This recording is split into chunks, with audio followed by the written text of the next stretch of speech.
The comeback from 13 games behind late in June, and then, of course, the takedown of the Rangers to win the division on the final day of the regular season. But don't forget that the Tigers' postseason outlook was pretty bleak in mid-September. They were in a dogfight with the White Sox. In fact, Justin Verlander said, hey, we played the last month like it's the postseason with our backs against the wall, playing must-win games, and I think that bodes well for us heading into the playoffs. Don, back to you. All right, Jamie, thank you very much. As the Oakland A's are coming about here in the top half of the first inning, let's check out their starting lineup for tonight's game one. It is Coco Crisp leading it off in center field with Stephen Drew at shortstop and batting second. Yoenis Cespedes is in left field batting third. Brandon Moss at first base. Been a great story. He's in the cleanup spot. He's got a lot of power. With Josh Reddick in right field for the Oakland A's. Josh Donaldson at third base. Seth Smith is the designated hitter batting out of the 7th spot for the A's. Derek Norris, the catcher. He bats 8th with Cliff Pennington moving from short to second base. That's a big story for the Oakland A's so far this season. Well, Justin Verlander, who is always a big story, is on the mound for game one.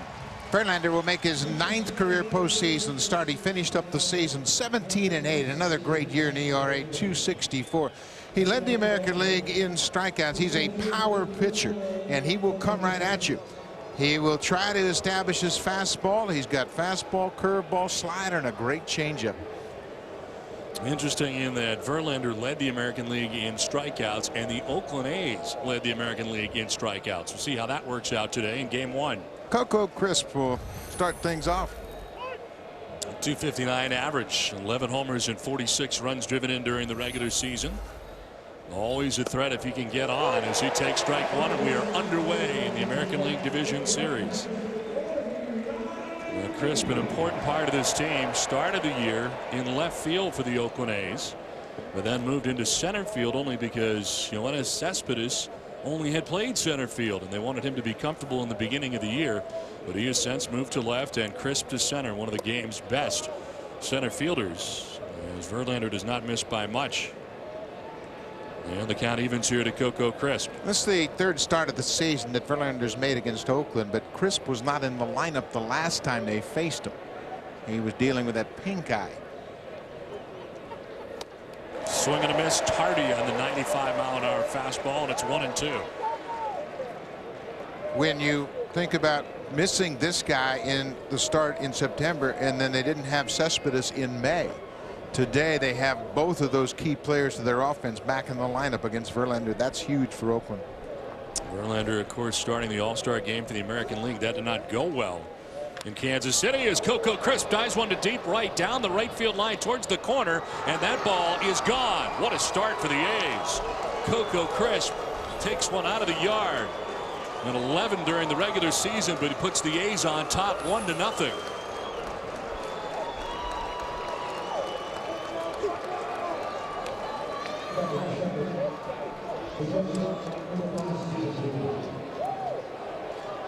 Well, we mentioned how Crisp is so important to this team, batting in the top of the order, and you talk about setting a tone for a series. A 95-mile-an-hour heater led her high, and he jumped all over it. Crisp has the ability to hit home runs, but more than anything, he right now has thrown down the gauntlet to the Tigers. Here is Stephen Drew, takes strike one. That's the 4th leadoff home run in 2012 for Coco Crisp. And Verlander, 16 first inning runs, 2nd most allowed of any inning, and here he is giving up a run to the first batter he faces in the series. There's a pitch in there for a strike to Stephen Drew. Stephen Drew has really solidified this ball club, not only with his presence in the batting lineup, but at shortstop he has really taken the pressure off the infield defense. What an acquisition that was on August the 20th from the Diamondbacks. It allowed them to move Pennington from shortstop to second base, and that seemed to change a lot defensively for the A's, who are not very good defensively this season. Not at all, and they had a lot of problems on the inner defense, and Bob Melvin knew they had to improve their infield defense to support this rookie-laden pitching staff. Drew had spent his first 6+ seasons with the Diamondbacks. Arizona's #1 pick, 15th overall in 2004.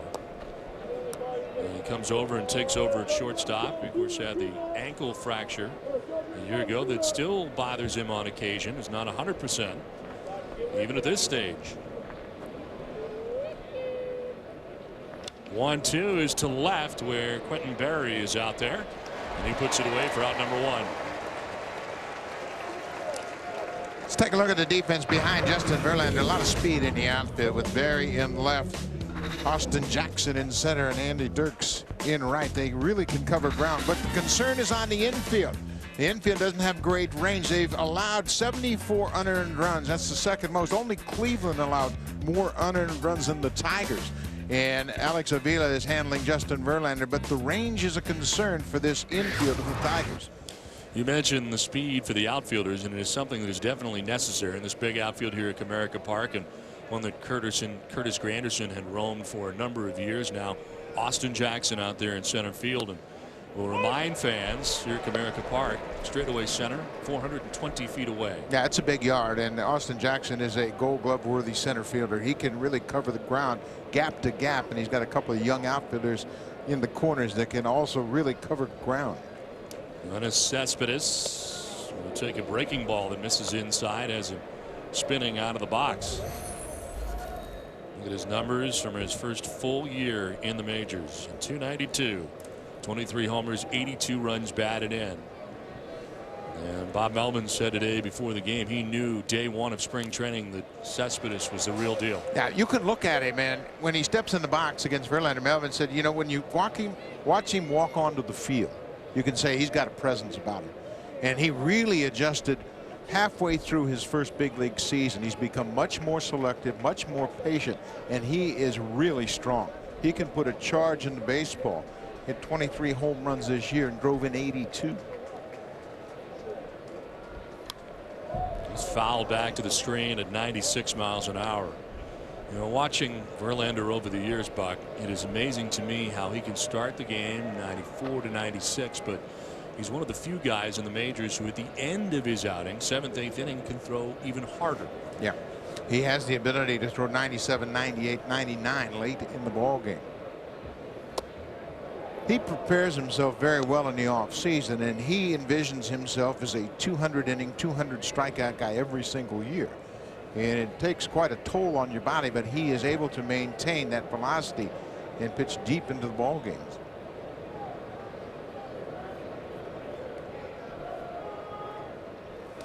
Breaking ball in the dirt. And a full count now to Cespedes. Leadoff home run for Coco Crisp as the A's off to the fast start here in the first inning. Stephen Drew is fly to left, so one down, and a battle here between Verlander and Cespedes.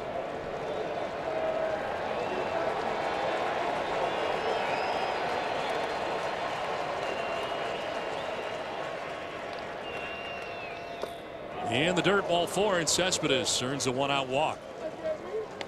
Now, don't be surprised that the A's have hit a home run already. They've hit 112 home runs since the All-Star break, and they have a lot of power. This is not their power guy, but they'll certainly take a leadoff home run from Coco Crisp. But now you're talking about the middle of the order. Brandon Moss steps in. He has been a tremendous story for this Athletics ball club this season. 379 since September the 1st for Brandon Moss. 291 season, 21 homers as they check on Cespedes at first base. Cespedes can really run. 16 of 20 in steals, and you can see put that brace on, put the head first slide. You want to make sure you don't jam your wrist, and he's had wrist problems this season. Well, the Oakland A's on June the 1st were just 36 and 41. You look to July where things really turned around for the A's. They went 19 and 5. And for Bob Melvin, that's when things started to pick up. They were a 500 team at the All-Star break. A great second half, an incredible September. That's a little closer than I'd like at first base, but Cespedes just back. It's a nice move by Verlander. Yeah, he's very quick. Verlander, very good athlete on the mound, and that is closer than Ty Waller, the first base coach, wants it.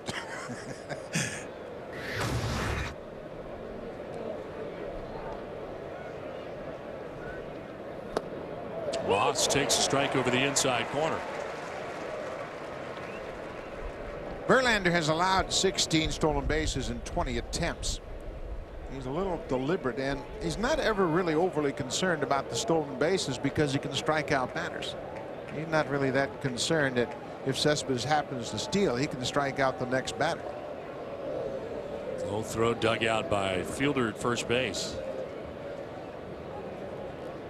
Moss mentioned his 21 home runs. He was third in the A's in home runs despite playing in only 84 games with the A's. That'll miss outside. Chili Davis has done a great job with Brandon Moss. Chili Davis is the hitting coach for Oakland. And he had Moss in the Boston minor league system. And he said at some point, this kid is going to help us this year. And sure enough, Moss came up and hit those home runs in just 265 at bats. Moss, a guy who had started in Boston, was part of the Manny Ramirez deal. Ended up in Pittsburgh, part of the Jason Bay going to Boston transaction.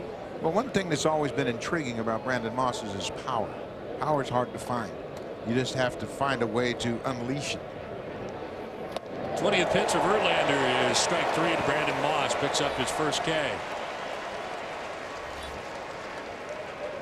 Looked like a changeup, and Verlander has the entire complement of pitches, and he can back off that fastball and get great movement, 88 miles an hour. But that is the changeup, and you can see the late sink takes it off the plate and beyond the end of the bat for Moss. So 2 down here in the first inning for Josh Reddick.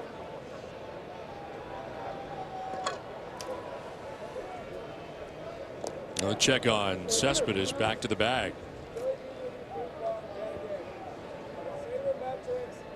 Reddick at the plate, coming into the year with 143 games of major league experience over 3 seasons with the Red Sox in Boston. And this year a chance to play on an everyday basis. He batted third much of the year, but they let him know early on that good or bad, lefty or righty, you're going to be in there on a daily basis. And Bob Melvin talked about it before the game. That seemed to make a lot of difference in his confidence level. Well, sure. In Boston, it was, you better get a few hits so you can play tomorrow. And that was the situation for Josh Reddick. And it's very difficult for anybody to succeed under those kinds of stipulations. But Bob Melvin, I think, has a lot to do with a lot of these guys coming out this year. He never panicked. At one point, the A's lost 9 straight games. But Bob Melvin never changed his demeanor. He just kept that quiet confidence, and the players responded very well.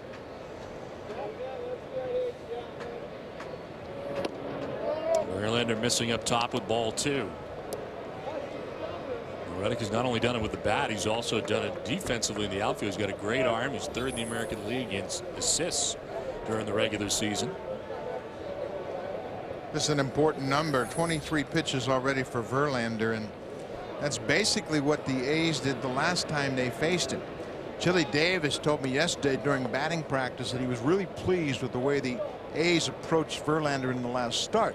He said, we just didn't come up with a big hit. He said we elevated his pitch count, and Verlander called it his toughest start of the season. In there for strike 2. Starting to stop at first base for Cespedes, but he doesn't go anywhere. All of a sudden, Reddick is at 2-2. Which might have been a bit outside by that look. 2-2. But if you're Verlander, you're going to get it on occasion. Won't get that, and it is a full count.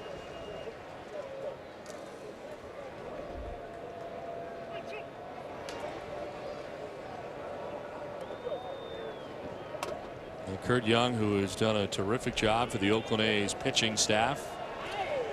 Looking forward to his rookie Jared Parker on the mound here today in game 1. And so many of the A's rookies swing and a miss. Verlander with back-to-back Ks to end the first inning, but Coco Crisp gets the A's off on the right foot in game 1 of the ALDS with a home run. It's 1-0 A's. Going by the third baseman Donaldson into foul ground. Jackson will take third, and Berry will reach. Donaldson was at the lip of the grass at third, and a hot shot right at him. Top of the order, these two guys will put pressure on the defense because of their speed. You can see Donaldson playing on the edge of the grass has his range cut down because he had to come in to guard against the little chopper. And now the top 2 guys have set the table for the Triple Crown winner.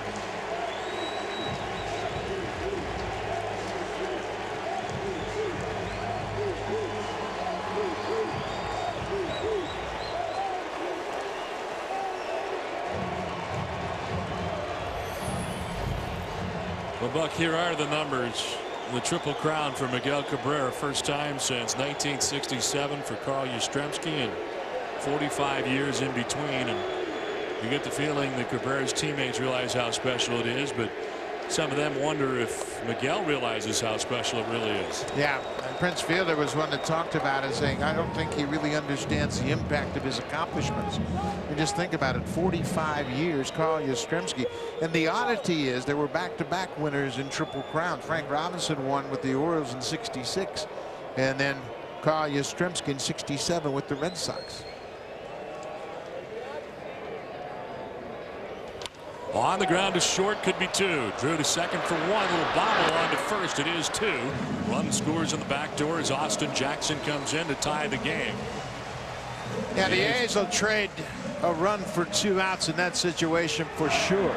And this is one thing that has really improved since Stephen Drew's been acquired. The A's ability to turn double plays. This is a routine double play that Drew shuffles to Pennington. You can see the bobble, but Pennington's got a shortstop arm, so he's able to overcome the bobble and the disruption of the timing at second. Now Prince Fielder stands in and takes the ball down low. Fielder batting in behind Miguel Cabrera all season, and terrific numbers in his own right. 6 consecutive 30 home run season as he hit at .313 and takes a strike over the inside corner. What a great acquisition Prince Fielder was, and it came because Victor Martinez was lost for the season in off-season workouts. But the owner, Mike Gillich, didn't hesitate once he knew that Martinez was done for the season. Fielder was a free agent. He stepped up big time. Took a long time for Prince Fielder to find a home during the offseason, and you're right.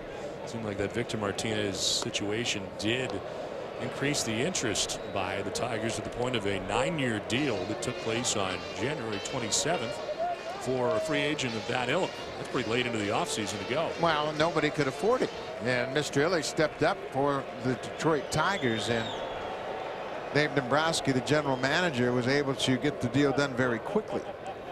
But he had to have the stamp of approval of the owner. When you're shelling out $214 million, you just can't write a check. He's been amazingly consistent, an everyday player. He's missed only 1 game over the past 4 seasons, playing in 647 of 648 games between his time here with the Tigers and in Milwaukee, as he takes a pitch up and away. Those 30 home runs, his lowest total since '06. And still his 6th straight season that he reached the 30 mark, as Jared Parker is ready with a 3-2. Now it's fouled to the screen. We'll do it again. But you make a good point about the lowest total in home runs, but this is his first year in the American League. He's a guy that is a very smart hitter, likes to know who he's facing. It'll take him a while to get acclimated to the pitchers in the American League. But at the same time, while he was adjusting, he just dropped down to .313 average and put up another 30 home run season. Lifts it in the air out to left center field. Plenty of room for Cespedes out there in left, and he'll put it away to end the first. But the Tigers answer the A's run with a run of their own. Tied 1-1. A guy that had 3 different stints this year with the A's. First 9 games he was hitting at .094 before he was demoted initially. But his 3rd stint of the year, much better, hitting at .290 in 47 games. 8 home runs, 26 RBIs. In his 3rd stint, and here he is with a start at 3rd base in Game 1 of the ALDS. He's done a good job. He started out as a catcher. Actually made 3 starts behind the plate and didn't fare well early on. They used him at 3rd base because Scott Sizemore, who they planned on playing 3rd, tore up his knee in spring training. This is out to the big center field. Austin Jackson back there. It'll take him to the track, but again, it's 420 to straightaway center. You got to hit it a ton. Donaldson hit it well, but he's out number 1 of the inning. Before this series is over, we're going to see some spectacular plays in the outfield. Both of these teams have outfielders that can really go get it. They both have outstanding center fielders, and the corner outfielders are very athletic. So before this series is over, you're going to see some spectacular plays in the outfield. One down here in the second inning as Seth Smith stands in here for the A's. 240 during the regular season, but he had a big season series against the Tigers, which he hit 417.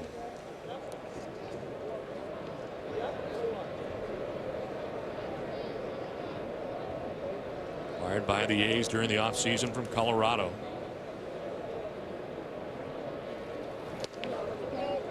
Not a miss for ball two, 2-0. He's been struggling a little bit lately. Over his last 11 games, just 3 for 26 and 14 strikeouts. But everybody gets re-energized as they enter the postseason, and it'll just take one swing of the bat to make memories and erase the thoughts of those 14 strikeouts. That's a strike in there at 93, and it's 2-1. First 5 years of his major league career with the Rockies. Appeared in the postseason twice with Colorado. Most recently in 09 and of course in 07, an incredible run by the Rockies. Swing and a miss. That one's by him at 94. I talked to Seth Smith this morning about his background as a football player, and he said, I love the contact. He played at Mississippi as the backup quarterback behind Eli Manning, and he said, I think that helps me stay calm. Sends this foul. We mentioned in the 7 games against the Tigers, he hit at 417 during the season series. 2 home runs in one of them coming off Justin Verlander, and that was in Oakland back in May. One of the 2 home runs he hit in the season series. So he does have a little bit of history here against Verlander. Yeah, he's a good fastball hitter, and of course you're going to get some fastballs from Verlander. In the dirt, and it's a full count. Alex Avila does a great job of corralling those breaking balls in the dirt. That allows Verlander to really throw it with maximum effort. He doesn't have to worry about a ball bouncing by Avila if he has a runner on. And Alex has done a perfect job, and still feeling the effects of last season's knee problem. He will deny that it's been a problem, but he is certainly not 100% recovered from his knee problems from a year ago. 3-2 is just going to miss, and down to first base goes Smith. That is 2 walks now allowed by Verlander, and an inning and a third, and we'll see where this last pitch ended up. There's that fastball. It was well out of the zone, down and away. A lot of movement on that fastball. You can see 96 with that kind of movement's ridiculous. That's the stuff that Verlander features on a regular basis. You see that start after start from him. So 1 down, Smith at first, and Derek Norris, the batter, the catcher for the A's. Norris has really done a very good job. A lot of these young pitchers for the Oakland A's, young himself as well. He's 23, and there was a lot of controversy when they traded their veteran Kurt Suzuki away mid-season and turned things over to Derek Norris, but Norris has handled it well. I think another thing that really helps him is the fact that Bob Melvin was a former catcher, and he can set up a game plan and give him ideas during the middle of a game. And Melvin told us that he and Kurt Young really work hard with Norris, trying to get him relaxed and confident behind the plate. And for Norris, never played above Double-A prior to this season. Lays off and takes strike 2.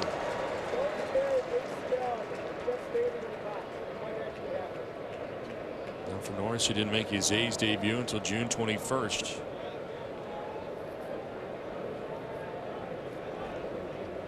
He comes into this series swinging a hot bat. He's had 2 home runs and driven in 8 in his last 8 games.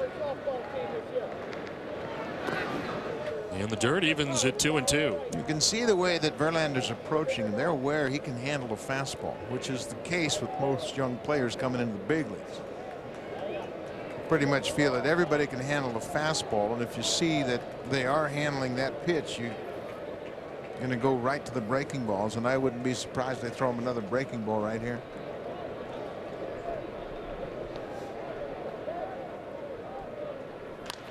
On the ground, deep short as Peralta goes to second, and they're able to get the force out there. Infante covers, and they force out Smith. Norris will reach on the fielder's choice, but now 2 down in the inning. Well, this is the range factor that's going to be an issue throughout this series, and Peralta gets to the ball. But had he been able to get there a little quicker, maybe they have a chance at turning 2 with Norris running. You see, it takes him a step or two before he can get the throw off to Infante. They get the lead runner, but that's all they can get. So that'll be something to watch as this series develops. So 2 down here in the second inning as Norris gains his lead at first. Here's Cliff Pennington. Pennington batting out of the number 9 spot. Now the second baseman for the A's. See the 19-7 record with him starting at second base, and with the acquisition of Stephen Drew, they could move him over to second and use his range and arm strength to solidify that position.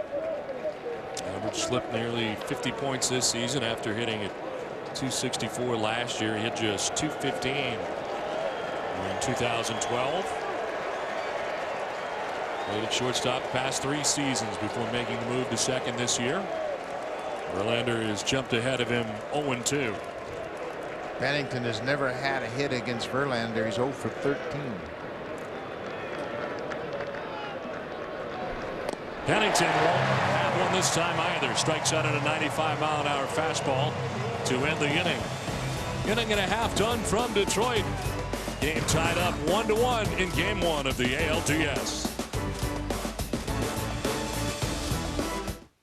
ALDS games with postseason.tv. Get started now at MLB.com. There's strike 1 into Delman Young. Gets it started here in the bottom of the second inning. Delman Young, Andy Dirks, and Johnny Peralta here for the Tigers in this 1-1 game. Young, the DH for the Tigers. Delman had a good postseason a year ago.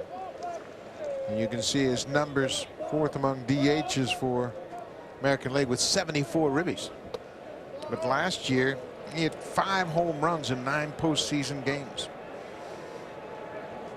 We mentioned that Jared Parker doesn't give up any home runs. He allowed just 11 all season long. Sharply hit, diving at short as Drew gets up. The throw is going to be dug out on the other side by Brandon Moss. Nice play on both ends. Stephen Drew fractured his ankle, and there was some doubt in his mind whether he'd be able to come back and play again. He had surgery, but he says with every game he's getting better range at shortstop, and he shows it right there. Pops to his feet very quickly and gets some help from Brandon Moss over at first. Boy, when you have range and you're in a key position like shortstop, then you have an ankle injury. You just never know if you're going to get that extra step back. 1 down for Andy Dirks. First pitch swinging as he skies 1 to left, but Cespedes is out there, and there are 2 outs in the second inning. 4 in a row now retired by Jared Parker, who settles into this outing. It's 2 down in the second inning for Johnny Peralta, making his way to the plate here for the Tigers.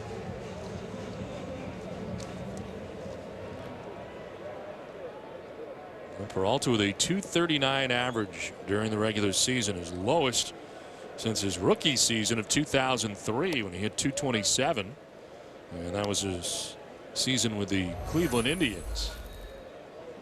This is coming off a year in which he made his first All-Star team when he hit .299, 21 home runs, 86 RBIs last year. He'll ground 1 out on a couple of hops to Drew at short, and it's a 1-2-3 second inning for Jared Parker.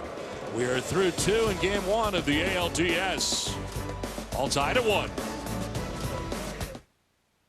Coco Crisp, Stephen Drew, and Yoenis Cespedes to face Verlander here in the 3rd inning in this 1-1 game.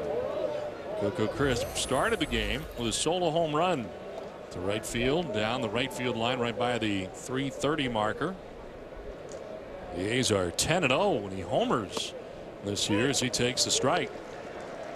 What a start to this game for the A's, but the Tigers come back, tie the game 1-1. Verlander at 45 pitches as he deals with his first batter of the 3rd inning. And ahead of Crisp, 1-2. It's exactly what Oakland wanted to do. Elevate Verlander's pitch count. Now he's a horse. He can throw 120 pitches, but at the same time, you just wonder what the quality of his pitches will be late. And Oakland has had exactly the type of early start against Verlander that they were looking for. Verlander 12-3 in games he started here at Comerica Park this season. The home run in the first inning, first batter that he faces from Coco Crisp, and Coco had 11 during the regular season, but his first of the postseason, and quite a start for the Athletics. Coco Crisp missed that last game Verlander pitched because of an eye infection. He had pink eye that really knocked him out for quite a while. And we mentioned Cespedes did not play in Verlander's first game back in May. So now they have both of the key components of their offense in this lineup tonight.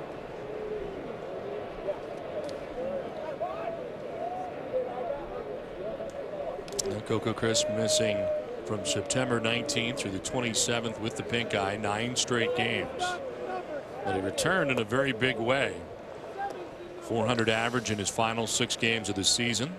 It's 10 for 25 with 4 doubles and 9 runs scored, and a big part of the reason that the A's didn't need to have to play on the wild card and just outright won the division from the Texas Rangers in an incredible last weekend of the season.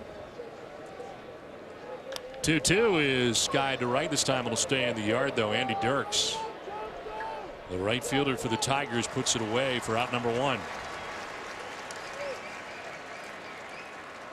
See Andy Dirks talking to Austin Jackson about how difficult it was to find this baseball. He's making his 14th start in right field. You can see the hesitation.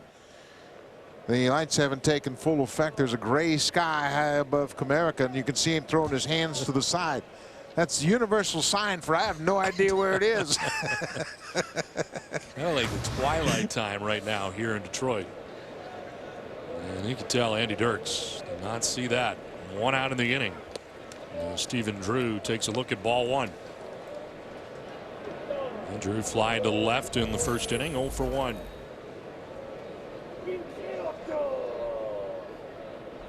For 6+ seasons with the Diamondbacks, he jolts one out towards the gap in left center field. That's going to get down.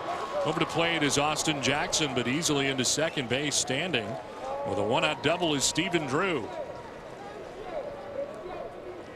Stephen Drew, when he came back from his ankle injury, didn't have many games in the minor leagues, and he felt like his timing was really hurt because of that. And now with more games under his belt, the timing's coming around. That's a good pitch. Sinking ball down and away from him, drives it through the gap in left center and splits the outfielders. And Drew is one of those guys that's got gap-to-gap power, and every once in a while can really turn on one. But now he's in scoring position for Cespedes. Cespedes walked in the first inning, 1 of 2 walks allowed by Verlander in the first 2 1/3 innings. And Cespedes takes a look at strike 1. Well, that's a hard breaking ball, 87-mile-an-hour slider. There's never been a question about Verlander's stuff. It's been excellent from the first moment he stepped on a big league mound. And now he has learned how to pitch. And he can really pitch. He knows how to add and subtract with his fastball. He knows how to add and subtract with his breaking ball. He's gotten to the point where he can read hitters. When they're starting to catch up to his pitches, he knows how to counteract it. And he was the Cy Young Award winner and MVP last year, won the pitching triple crown, and he carried that right into this season. Stephen Drew with his lead at second base.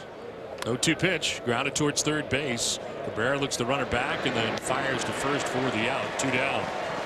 We talked to Jim Leland before the game about Miguel Cabrera moving to third base, and he said really the only problem has been his range and lack thereof, but boy, he got comfortable there at third base in a hurry. Well, he loves his arm. He's got soft hands, and Leland told us he has a great arm. He said he makes it look easy, and when Fielder was signed, they needed a place to play Cabrera. Cabrera's been wanting to play third base for the last couple of years. He likes playing at third base, and he really worked at it hard this spring. And he doesn't have great range. As Leland told us, he said, hey, he's not Brandon Inge over there. Doesn't have that kind of range, but he catches everything he gets to. Unfortunately, he had a bad start in spring training, got a bad hop that actually hit him in the eye in spring training game against the Phillies in Clearwater, and it was not a good beginning for him in spring training, but boy, he's had a very good year defensively at third base.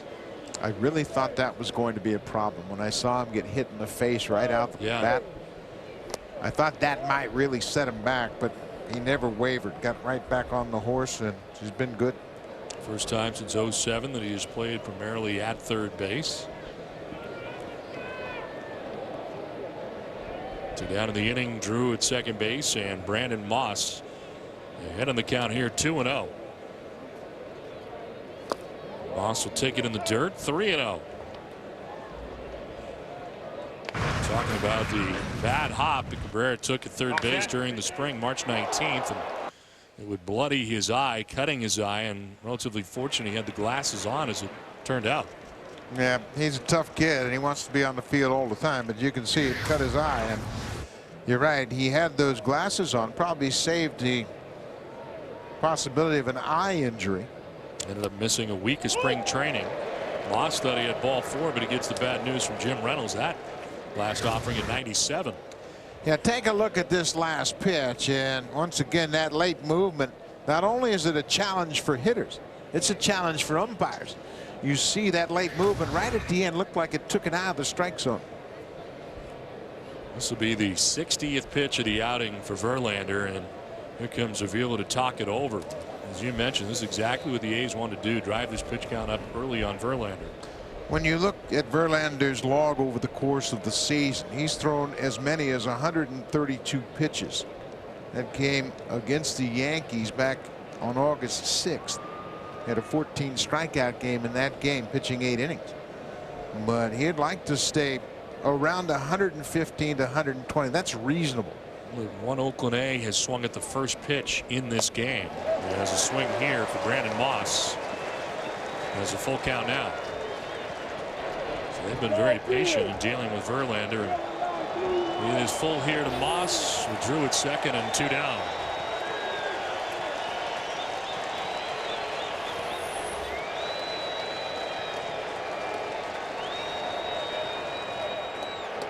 Swing and a miss, battles back to strike out Moss, picks up his 4th K. They leave Drew at second. We're tied at 1 after 2.5 from Motown. In Detroit, 8-9-1 for the Tigers, and Alex Avila takes strike 1 from Jared Parker.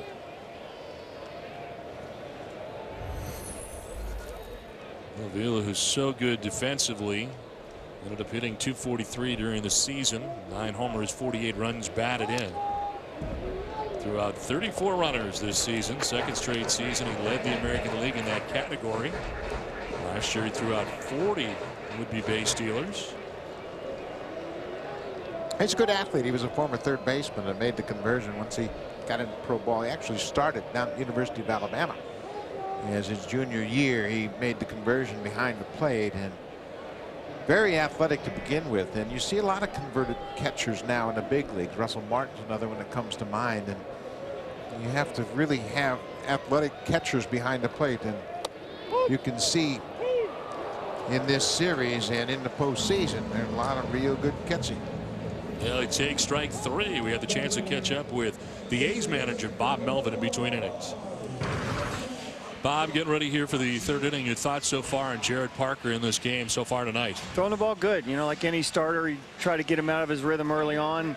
Got a double play out, ball out of Cabrera when he needed to, and he's been throwing the ball really well since.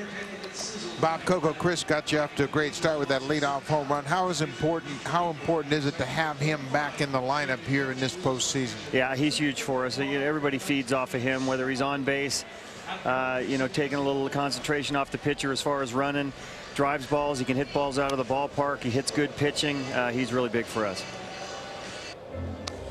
What a terrific job Bob Melvin has done with this Oakland A's team, but at the helm now, his first full season as a manager for the Oakland A's, as he took over 99 games the year before, and Melvin has been terrific. Who would have imagined the Oakland A's would win the West when you're starting the season with all the additions that the Los Angeles Angels made? Pujols, C.J. Wilson, a team that was already pretty good. And then you take a look at a Texas Rangers team that had been to the World Series each of the last 2 years. I don't think anybody imagined Oakland was coming out of there as the AL West champion. As late as last week. Friday. I think the one thing that's really interesting is Bob's a great fit here. You know, he's a good spot. Grew up in the Bay Area. A Palo Alto native. Went to high school in the Bay Area and really understands what the Oakland A's are all about. Out of Cal Berkeley, this one line to the left. And it's going to get down to the corner in the 345 marker. Cespedes will dig it out, but not before Omar Infante standing at second base with a one-out double. So the number 9 man getting to Jared Parker here for the extra base hit. And it looks like a breaking ball just kind of spins on the inner part of the plate. And you can see he wanted it down and away, and he left on the near half. And Infante, being a veteran, jumped all over it. That spinning breaking ball is a pitch that everybody loves to see. You can see Norris was sliding to the outside part of the plate. Infante got the hanger and ripped it down into the left field corner. One out, Infante at second base, and here is Austin Jackson. Jackson thought about it, but holds off and takes a ball high. Jackson 300 during the regular season. Tonight has already contributed with a double, scored the Tigers' run in the bottom of the first inning. Led the American League the second straight season in triples. Now, Jackson really did a good job of refining his approach at the plate. We mentioned he eliminated a leg kick that was really challenging for timing, and he never really could get the timing down. Now he's very quiet at the plate and has a lot longer to judge pitches. Jackson missed 21 games from May to June with an ab strain. His first DL trip in the majors. 135 of his starts came as the Tigers leadoff hitter, and that's where he is tonight for game 1 of the ALDS.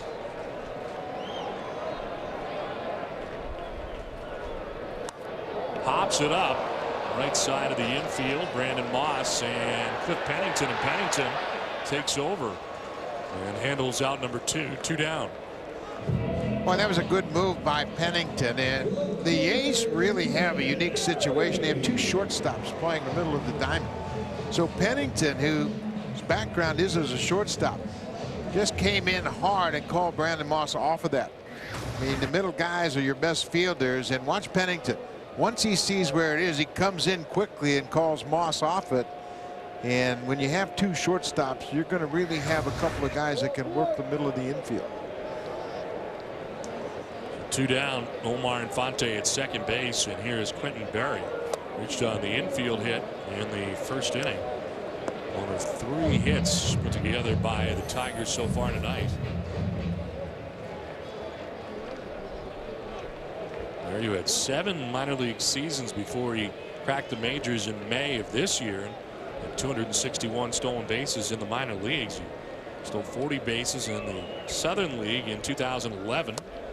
And here he is in the majors in 2012 and put together a pretty good year for the Tigers. Well, he gives them that speed dimension, something they've missed for a while. Grew up in San Diego, and he's a guy that can really change a ball game just by being on base, and certainly a distraction if he's on first with Cabrera hitting. Number 2 outside. And this is the guy that Parker has to get to end the inning. You don't want to go any deeper than Quentin Berry. You got to hit his way on, and you want to face Cabrera with nobody on to start the next inning.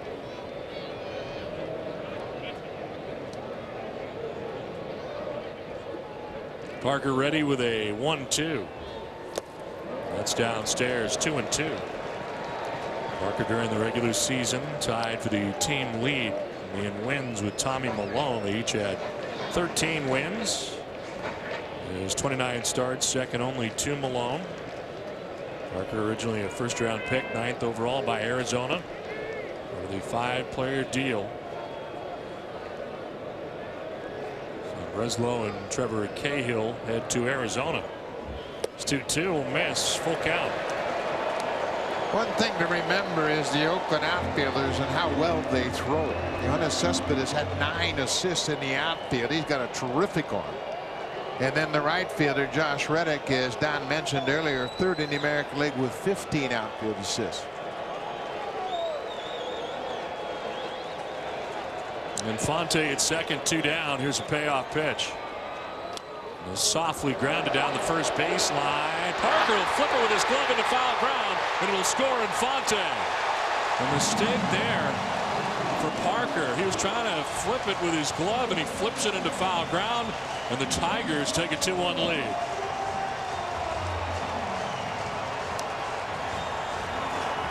Once again, the speed of the top of the Tiger order putting pressure on the A's defense. You can see in a rush to get the ball, and I think he was trying to scoop it, as you mentioned. You see he tries to flip it, never really had it in his glove, but the speed of Berry forced Parker into that error.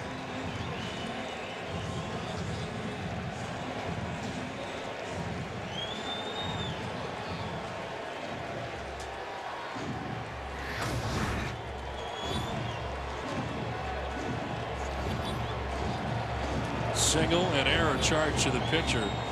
No RBI on the play, but it has the Tigers on top 2-1. And now you got what you didn't want. Cabrera hitting with a man on base. He bounced into the 6-4-3 twin killing in the first inning as the check on Berry. He's got good speed. We talked about his speed earlier. Here's where a veteran catcher would call timeout and go out and say, wait a minute. Let's slow things down, Jared. Give him a chance to regroup before you work to Cabrera.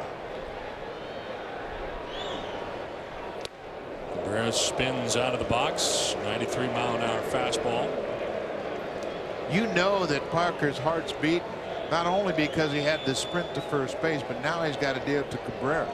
This would be a perfect time just to go out, talk to him a little bit, say, hey, take a deep breath. We can get out of this thing, even though we're dealing with Cabrera.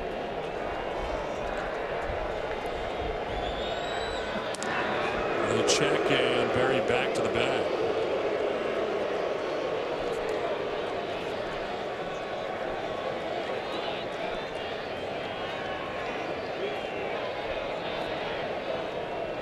Kurt Young, the pitching coach, and Bob Melvin.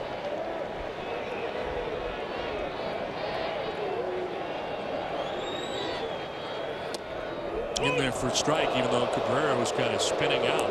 Evens at 1-1. Well, he is one of the best in baseball at setting up pitchers. He sees this ball all the way, but you can see he just acts, oh, that's really inside. He is a dangerous hitter on the outer half of the plate. A bigger lead at first for Berry. 21 out of 21 in stolen bases in the regular season. Takes off, pitch inside. The throw from Norris not going to be close. Berry, who's 21 out of 21, gets his first theft of the postseason. Great jump at first base and a pretty good pitch for Norris to throw up and in, but he bounces it to second and it's way late.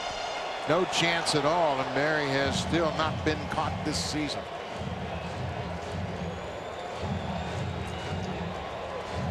You can see how late that throw is, and Pennington had to wait for the ball in the dirt. Runner at second, 2 down.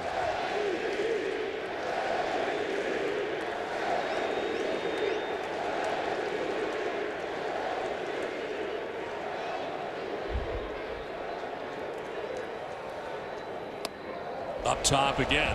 Fastball at 94, but it's 3-1 now to a guy who just won the Triple Crown. Dangerous territory. He hit 356 with runners in scoring position, and he's got protection. Fielder who protected Ryan Braun a year ago spent this season protecting Miguel Cabrera. 3-1 is ball 4. We talk about this 3-4 combination, and Cabrera has got the comfort of having Fielder batting behind him. But Ryan Braun was the guy that enjoyed that protection last year in his run to the MVP. Yeah, and you just know the presence of that big bat behind both Braun and Cabrera have had a lot to do with their success. Mind you, they're great hitters in their own right, but the pitchers were just reluctant to pitch around them consistently with Fielder backing them up. You pick your poison as the opposing manager. Who do you want to deal with? That's first and second. The run in with 2 down, and Fielder takes a look at ball 1. Obviously, they're as good as any 3-4 combination in baseball.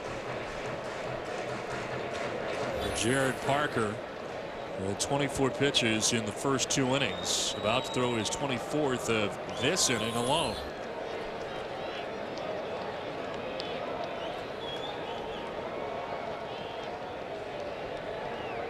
Fielder will flip it foul off to the left. Donaldson will go as far as he can, but it's well back into this Tigers crowd. The A's started rookies in the final 14 games of the regular season. And at the end, Bob Melvin said, well, Malone and Parker aren't rookies anymore. They pitched so much that they're not rookies. But when you get into a postseason start for the first time against the Tigers, it can be intimidating. 54 victories for the rookie starters. This is in the air. The shallow center, late break for Crisp. He's coming in, and out goes Pennington, the second baseman, to make the catch. He ended up with the best chance as they come together in shallow center. The Tigers get a run and take a 2-1 lead at the end of 3. And take a 2-1 lead. Josh Reddick leading it off here in the top of the 4th inning for the Athletics. There's a strikeout victim back in the first inning, and takes a look at strike from Verlander. That'll leave the count at 1-1. Reddick came into the 2012 season with only 143 games of major league experience, and was spread out over 3 years with the Boston Red Sox. 1-1 is high, and it's 2-1. Reddick, very talented player, and we talked about all the other things he can do besides swing the bat. He's got speed. He'll steal bases for you, covers ground in the outfield, and he's taken full advantage of this opportunity with the A's. Very good in the season series against the Tigers at .357 with 2 homers. 5 RBIs in the 7 games the 2 teams played during the regular season.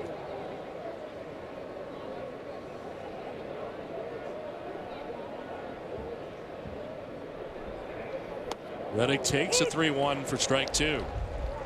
I think Reddick wore down at the end of the season. He's just a little guy. He weighs about 180 pounds, and the rigors of playing every single day and the way he plays, I think, caught up to him in September.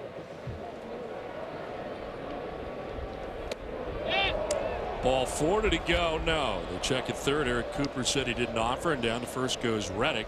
It's a third. Base on balls given up by Verlander. That appeared to be a good call from Eric Cooper.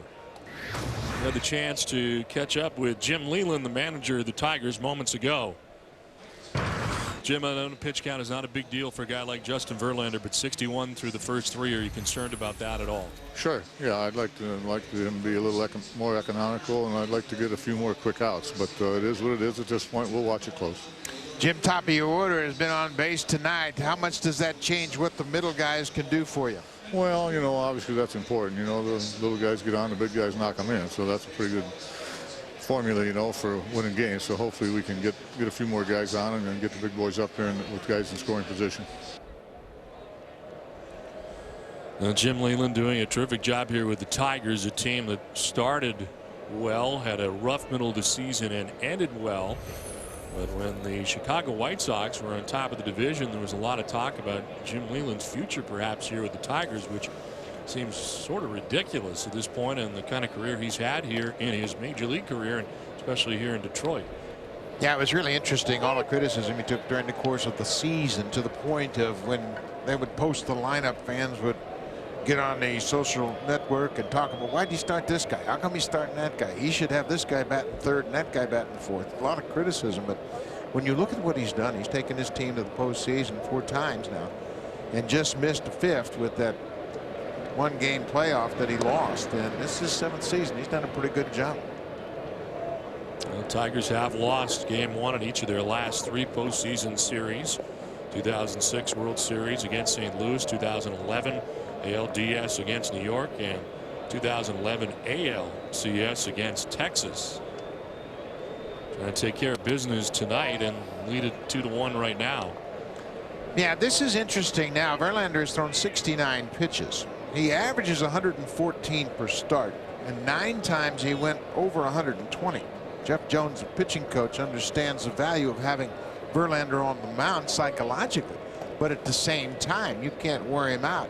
And the A's have done just exactly what they wanted to do, make Verlander work, and they did that the last time they faced him. They just couldn't come up with a big hit. So far, that's been the same problem for Oakland.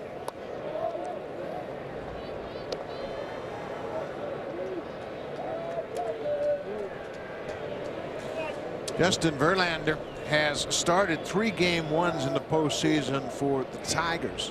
He is 0-2 himself with a 9 ERA. The Tigers have lost all 3 of those starts. Swing and a miss, 96 miles an hour by Josh Donaldson. Verlander with a 2-2 count now has 4 strikeouts in 3+ innings. He has walked 3.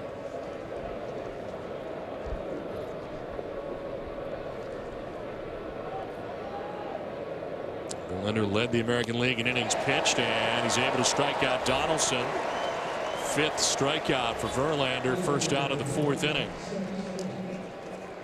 Well, tomorrow on MLB Network, it's ALDS Game 2 between the A's and Tigers. Coverage begins tomorrow at noon Eastern, only on MLB Network. Go to MLBnetwork.com for the channel number.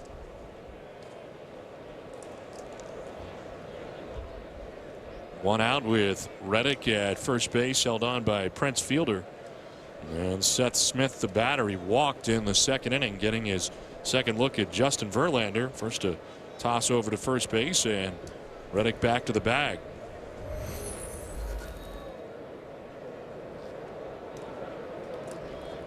Remember, Smith has a home run against Verlander this year, and this Athletics team, although you might not realize it, they've got a lot of pop. They are among the leaders in home runs in the 2nd half of the season. On the ground right side, ranging is Infante. He'll go to 2nd. They get the lead runner in Reddick.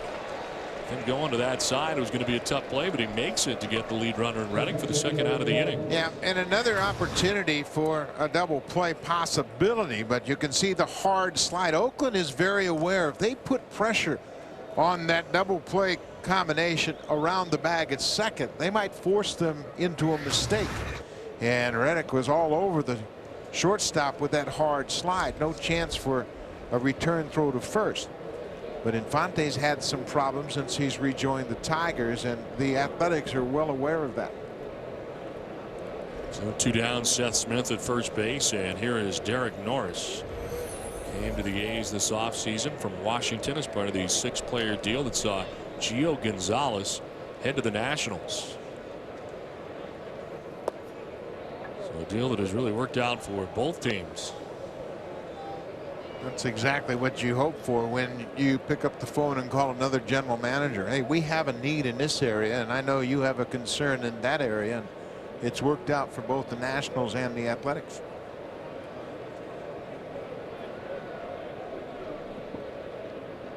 One-0 is going to miss, and it's 2-0. You talk about hard slides and cleats up. You may think of Ty Cobb in the statue here at Comerica Park in Detroit. Illustrates just that. Well, he was one of those guys that was emblematic of how the Tigers played throughout their early years.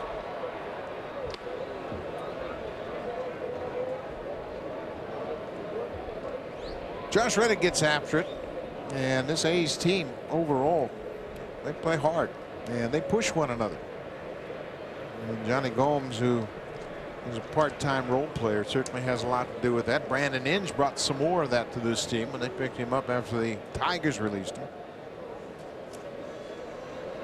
The pitch is in there for strike 2. When you think about Reddick and the changes that he made from Boston to Oakland, I think that some jumps out at me, and definitely will jump out to Dennis Eckersley back in our studio. Josh Reddick has fabulous moss now that he's a member of the Oakland A's. It's a California thing. Yeah, terrific moss, flowing moss. And X from the Bay Area. He can relate. 2-2 the count to Derek Norris, runner at first.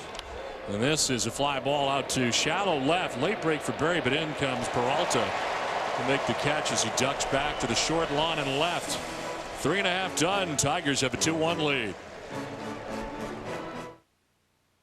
As well as Ron Darling will have the call from San Francisco. Johnny Cueto matched up against Matt Cain in that action coming up, and of course followed by Inside MLB presented by Captain Morgan. Great pitching matchup as they are.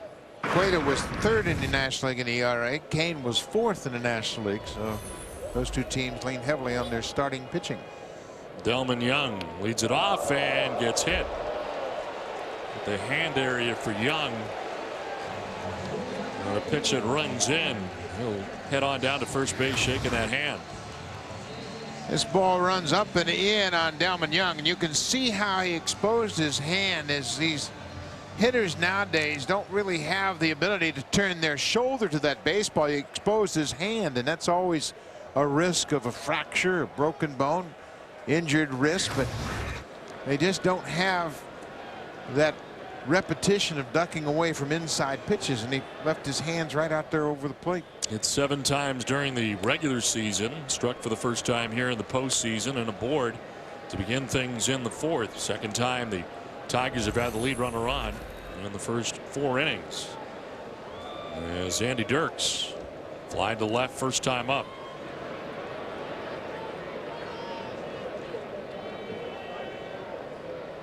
Dirks was terrific near Comerica Park during the regular season. He had 347 at home, and then 448 over his last 8 home games, and drives one out to deep left center field. Cespedes calls off crisp and makes the catch out there in left center. A vast outfield here at Comerica Park. That's where balls go to die here in the power alleys, and that is out number 1 of the inning. Oakland has 3 outfielders that can all play center. And Cespedes started out the season as a center fielder, and many people believe left field is the hardest of the 3 outfield positions because you get a lot of balls that have a lot of hook on them down in that left field corner. But he's made a nice adjustment. The only ball that he really has a lot of trouble with is that ball that's hit straight at him, whether or not to go back or come in on the line drives. 1 out, Young at first base, and Johnny Peralta, the batter, takes a look at strike 1. Jared Parker has been far more economical in his 3 1/3 than Verlander has been to this point. If you're just joining us, Justin Verlander in the first 4 innings has thrown 78 pitches in this contest. As Tigers have a 2-1 lead, you see the lead for Delman Young. That's outside. The A's have had a base runner on every inning against Verlander, and Jared Parker had a quick seconding and retired the Tigers in order. Got a terrific defensive play at short by Stephen Drew to retire Delman Young to start the second.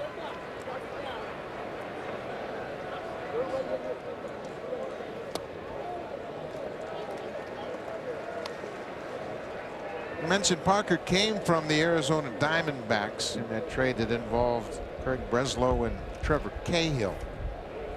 And he came across a pretty good pitching coach in Mel Stottlemyre Jr. And they had some adjustments to make, and Mel Stottlemyre was pitching coordinator for the Diamondbacks, and he made some adjustments in his approach. And at one point he had a few questions and got on the phone and talked to Pop a little bit. Mel Stottlemyre, of course, a terrific pitcher in his own right, but a great pitching coach for a long time. Peralta fouls it off. Parker making his major league debut with the Diamondbacks in September of last year, September 27th against the Dodgers, in a no decision, but didn't allow a run in 5 2/3 innings of work in his first start, and pitched at least 6 innings in 22 of his 29 starts. Made it through the 6th inning in each of his last 6 starts with the A's this season, so he's used to going deep into games. And there's a guy who's had Tommy John surgery, missed all of 2010, and that pitch misses inside to Peralta, who's kind of leaning over. Well, and the crowd reacted as if Barker was throwing at him intentionally, but you can see it's a breaking ball that slips out of his hand and just spins inside, and Peralta's late to bail out.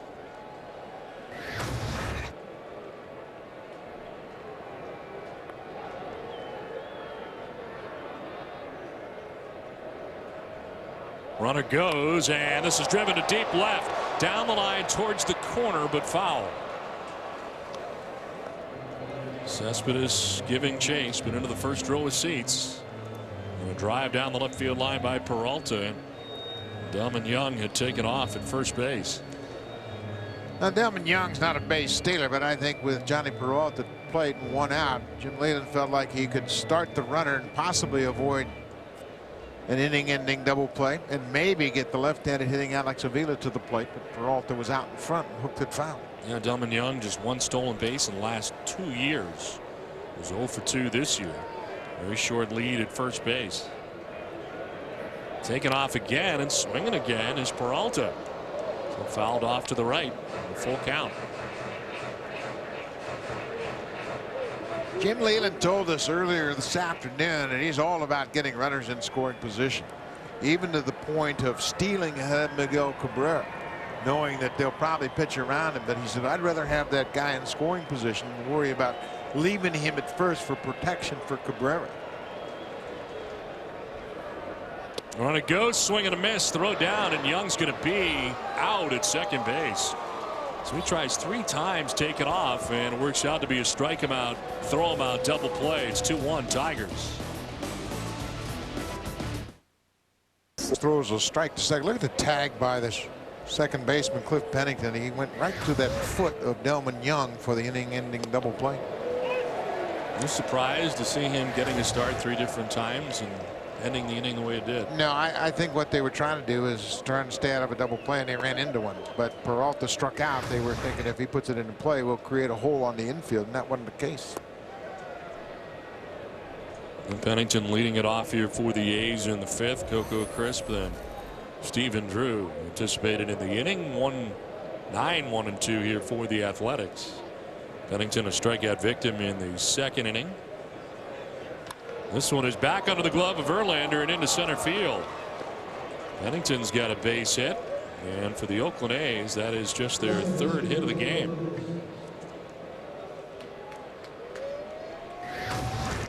Good start for the A's as they get another leadoff batter on against Verlander.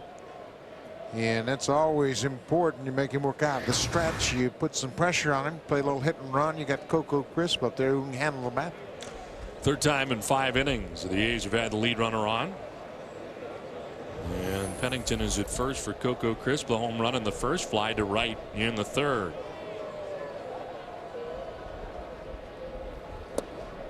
This one down and in for ball 1.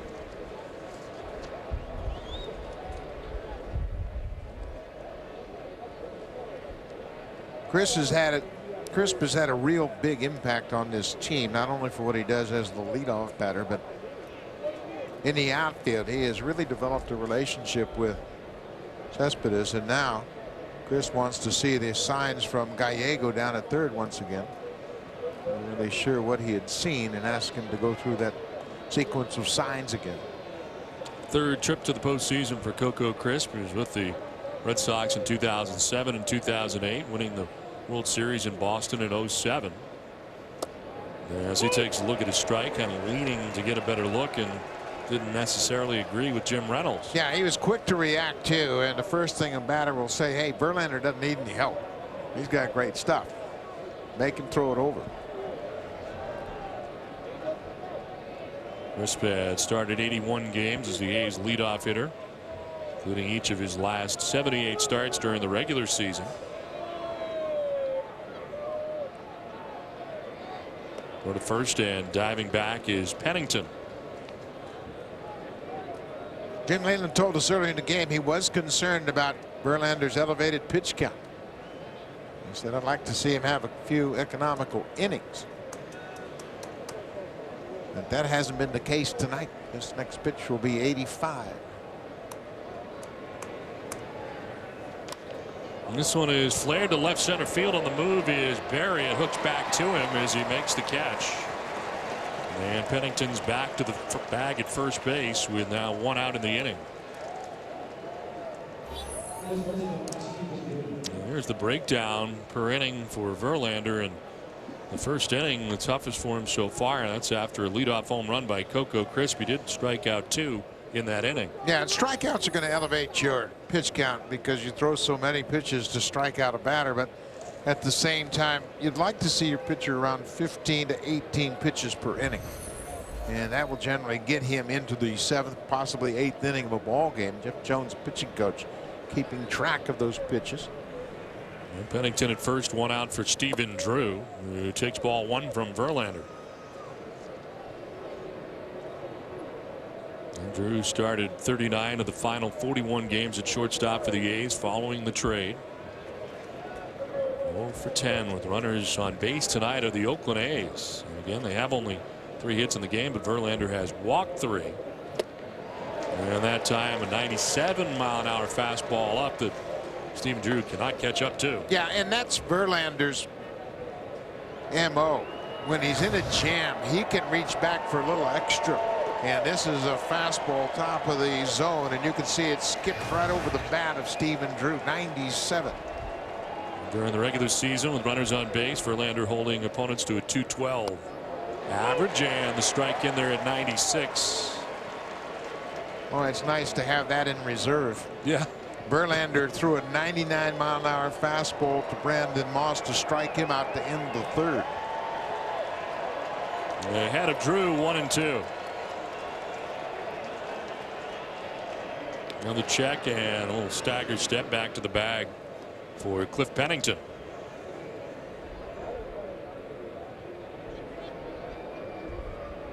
Pennington had 15 steals during the regular season.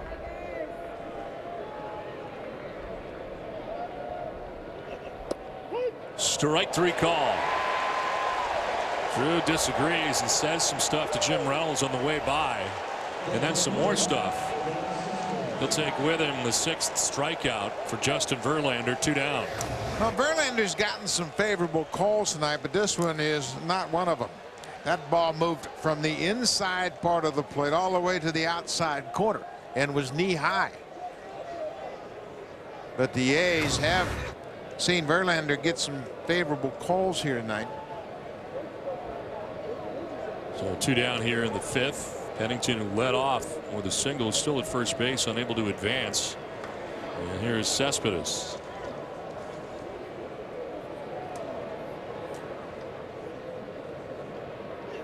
Swing and a miss on a pitch in the dirt. Cespedes went in the lineup for the A's. The A's were 82-46 in games that he played in without him. 12-22. He's on the DL for just over 3 weeks in May with a strained muscle in his left hand. Missed 9 games in June with a strained left hamstring. Started a total of 102 games as the A's cleanup hitter. And started the last 12 games of the regular season as a 3-hitter, as he does tonight in Game 1 of the ALDS. 0-1 is on the ground at 3rd. Cabrera will go to 2nd for the force out. That will wrap up the top of the 5th. We're halfway through this one. The home team, the Tigers, have a 2-1 lead. Tigers a 3-1 lead.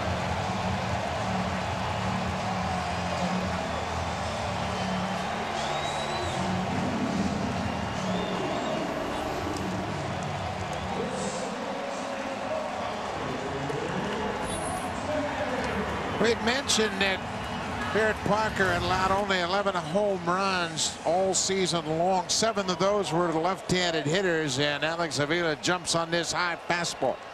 He got big-time pop, and especially in this yard, you go opposite field as a left-handed batter. That's a big blast and an important run for Detroit. Hopper to 3rd. That's handled by Donaldson. Takes care of Omar Infante. Avila's 2nd postseason home run is this one into the bullpen area here at Comerica Park.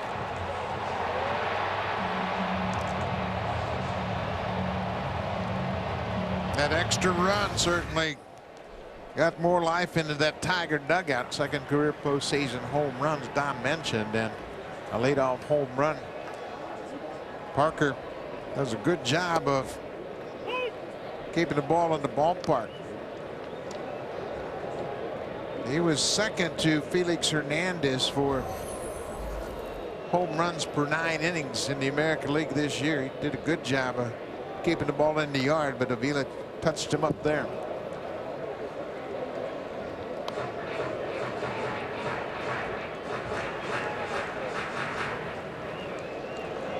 Well, the carousel here at Comerica Park. Wonder if they know. Tigers are taking a 3-1 lead. So much to do here at Comerica Park.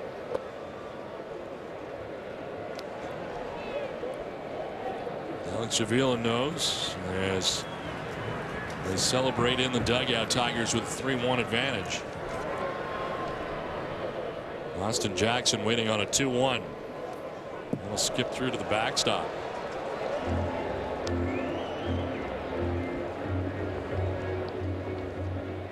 Well, one thing we know about this Oakland A's team, they're not concerned when they get down. We have seen them come back time and time again. They trailed the Texas Rangers 5-1 at home and came back and took advantage of a Josh Hamilton down the line. Right, Reddick will lay it out and make the grab. That one was slicing away, but Reddick over to make the play, fully outstretched at the line for the second out. That's the kind of defense this right fielder for the A's can supply. Great concentration. This ball is slicing away from him. He extends full out and makes the catch just inside the foul line. This is a big yard, and you've got to have fast outfielders to cover ground. Oakland has 3 of them. So 2 down, bases cleared, and a nice play by Reddick down the line and right. Here is Quentin Berry, who's on twice with 2 infield hits in the game. And takes a look at strike 1. Jared Parker allowed just 11 home runs this season, only twice to be allowed 2 in a game. And one of those 2 was in his final start of the regular season.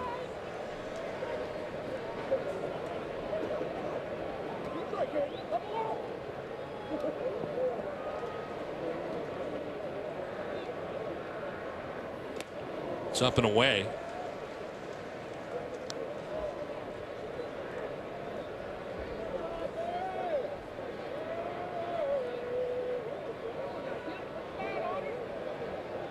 It's a total of 202 innings during the season between AAA and the majors. So well over his previous high, which was 136 1/3. And you kind of wonder as you head into the postseason with that many more innings than he's ever had before, whether or not that's a concern for Bob Melvin and Kurt Young. Yeah, that's a common concern for all managers and pitching coaches this time of the year. Your young pitchers, just how many innings over are they from their previous high? That's that one by Berry. Strikes him out to end the inning. But Alex Avila has homered for the Tigers and given Detroit a 3-1 lead.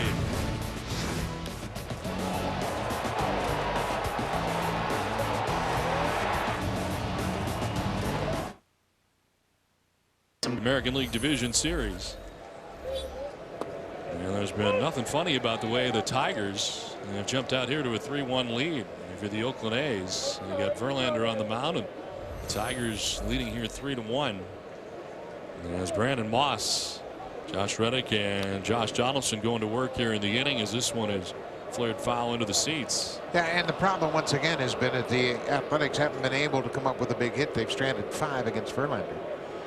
He's held him to just 3 hits, but he's walked 3 in this game, and Oakland has had some chances, but Verlander has that bulldog mentality that allows him to pitch out of jams. And Brandon Moss has already struck out twice tonight, and it's down 0-2 as that pitch down by the shoe tops. Struck out in the first, again in the third, both times swinging.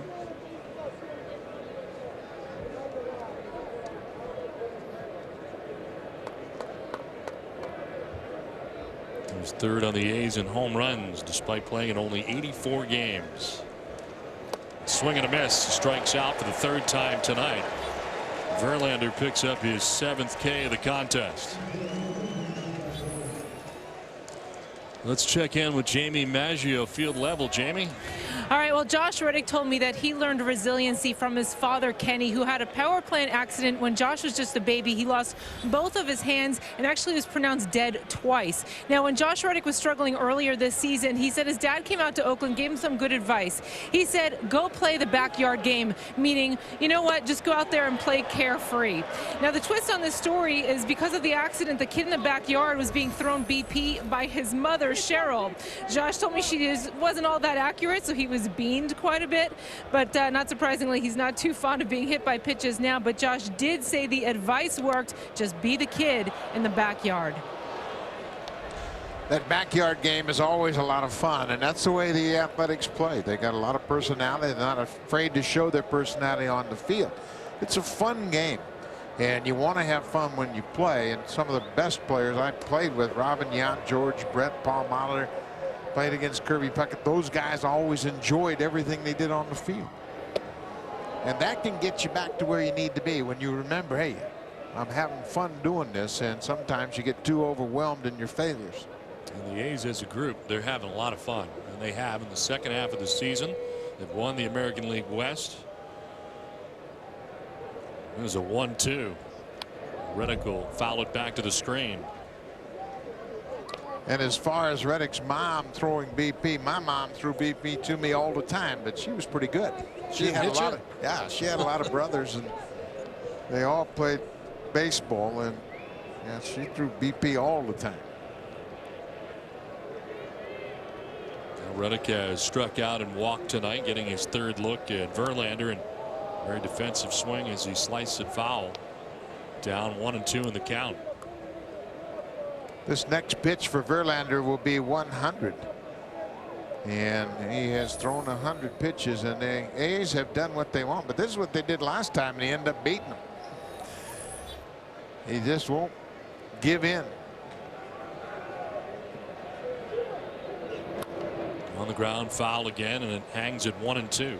Tell you what, Verlander can make you take some funny swings. And that was an emergency hack, the last swing by Reddick. That hard breaking ball, he just barely got a piece of it to stay alive. But when you think in the back of your mind, you know he's got 99 in reserve, that'll make you get that bat going early. That is in there for strike 3, and it's at 98. 8 strikeouts for Verlander. Let's check in with Matt Weiner in Atlanta with an update. Matt. Hey, Don, time for a Bank of America game break, and after a year away from baseball, at least on the field, Terry Francona will be back in a dugout for 2013. The Indians have named Francona as their next manager. Of course, he led the Red Sox to a pair of world championships, managed with the Phillies before that, guys. All right, Matt, thanks very much. Couldn't be happier for Terry Francona to see him back on the field. As much of a success as he was in the booth, there's no doubt, Buck Martinez, that Terry Francona, the owner of 2 world championships, belongs in a major league dugout as a manager. Yeah, sure does. And certainly he got a raw deal at the end of his tenure in Boston, and it's good to see him back. He deserves to be in a dugout. He's a baseball guy, and he needs to be on the field. And you and I are living proof that anybody can do this, but it's hard to do that job down in the field. Much harder to be down there. I can vouch for that. You have done both. Well, I think congratulations you sleep a little better in this job, though, don't you? You sleep much better. Yeah. Now, Verlander trying to strike out the side. He struck out Moss, struck out Reddick, and he's ahead 0-2. Donaldson.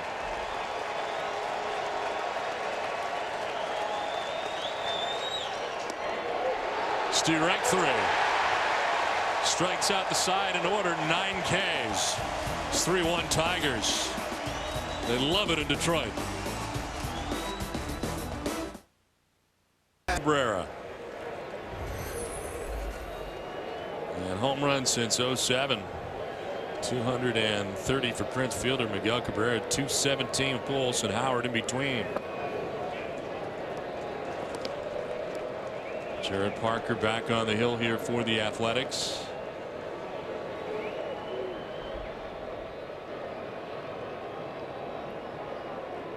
Parker giving up a run in the first, a run in the third, and the solo home run to Alex Avila. This one, Carr foul off to the right, and it's 2-1 now to Cabrera. Tough part of the order. You're going through the teeth of the Tigers right here. Cabrera, Fielder, and Young. 3, 4, and 5. Well, they need some support, and Avila has given it. Both Cabrera and Fielder need somebody else to contribute, because chances are they're not going to get an awful lot to hit during this series. High fly ball to right as Reddick camped underneath with plenty of room, and he puts it away. For the first out of the 6th inning, is Cabrera gives it a ride, but he's out number 1 of the 6th. Talked about Avila's home run and the towels that are being waved here in Detroit. Well, some of them are coming from the dugout in the starting pitcher. A rally towel. You can see that towel being waved in the dugout. That's Justin Verlander acknowledging Alex Avila for that leadoff home run. This is a very tight ball club, and they really have grown together. And that shot right at the shortstop, and Fielder is out. But that gives you an idea when you can have the reigning MVP and Cy Young Award winner waving a towel to acknowledge his catcher for hitting a home run. That's pretty emblematic of what this team is all about. And Prince Fielder was approached by Verlander in Kansas City. Verlander had purchased a watch inscribed to honor Miguel Cabrera's Triple Crown, and he said, "Do you think the team ought to give it to him?" And Fielder says, "No, I think it would be more special to him if you gave it to him individually. You being the MVP, the leader of this team, the Cy Young Award winner." And sure enough, he gave him a watch that said, "Congratulations, Miguel Cabrera, 2012 Triple Crown," and he presented it to him in Kansas City. Cabrera is a big part of this team, not only for what he does, but for the enthusiasm, the energy, and the joy he brings to this ball club playing the game of baseball. Well, the feat that he has accomplished is incredible. We have talked a lot about the 45 years in between Triple Crowns, but I think the thing that jumps out at me is where he plays his home games and how hard it is to hit home runs in this ballpark. That's a one number that kind of surprised by. Would he be able to get to that? And he did, with 44 home runs during the regular season. This pitch is in there for a strike.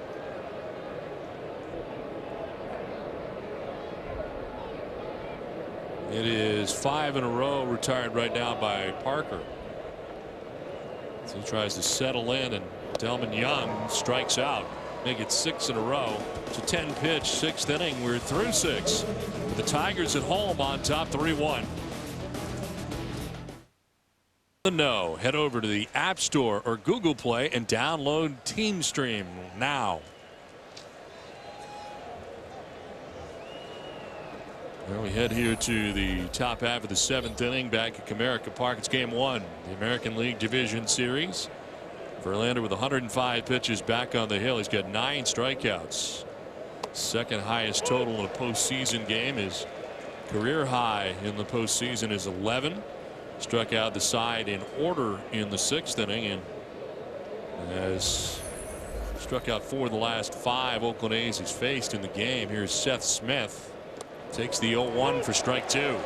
Verlander's like a throwback pitcher from the era of Marichal, Koufax, Gibson, and Seaver. When he can see the finish line, he reaches back for a little extra. Last inning was his first 1-2-3 inning, and it was the 6th. He knows how to finish. Swing and a miss. Finishes at 97 miles an hour. High fastball to Smith. That's 10 Ks. 1 out. Well, look at the challenge Verlander presents. He's got the changeup at 88. Then he can back it off even more. Then if he needs a little extra, 95. That gets Pennington, and 99 gets Moss. I mean, he gives you such a wide variance of velocities, it's difficult to cover. Mentioned the 11 strikeout game previously, but his second career 10K game in a postseason, and game 3 against the Yankees his last, as Norris wanted time and got it.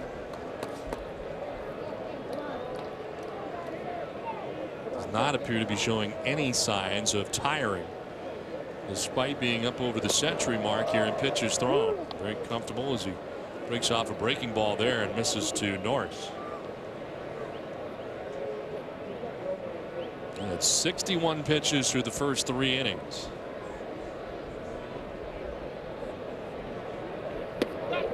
Misses there, and it's 2-0. Some of the other finishers around baseball in this day and age, CC Sabathia, Jared Weaver, Matt Cain.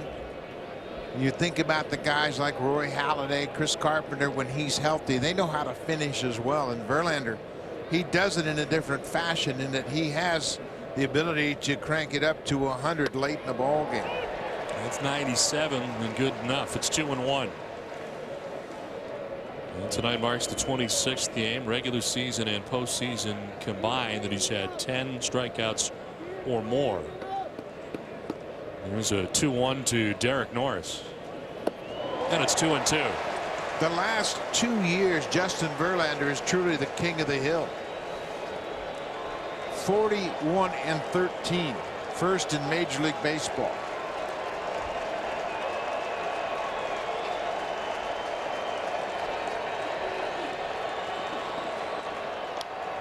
Protective swing, and it's fouled off to the right as he reaches back for 98. Verlander's whip over the last 2 seasons, 0.99 walks and hits per innings. First again in Major League Baseball.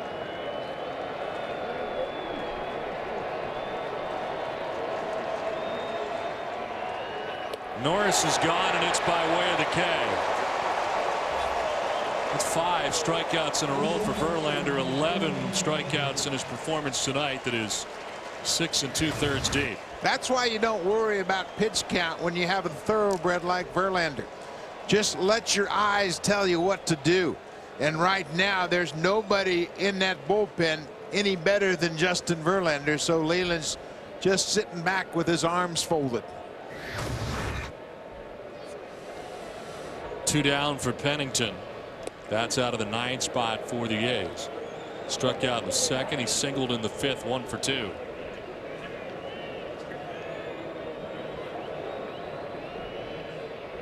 If you're the Tigers, this is the game you've got to have, especially at home, and especially the way the ALDS is now designed, where the back 3 games are headed to Oakland. Jim Leland's team has lost the last 3 game 1s in their postseason with Verlander on the mound. They need to win this one psychologically.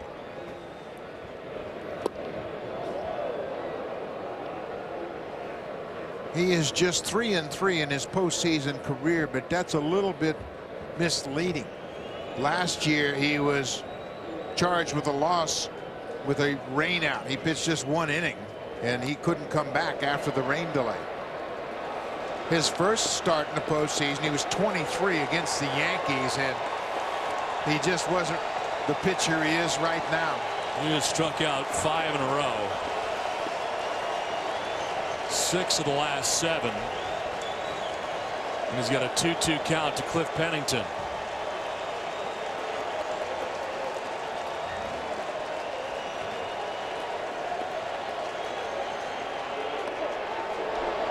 Pennington thought about it, but able to hold off.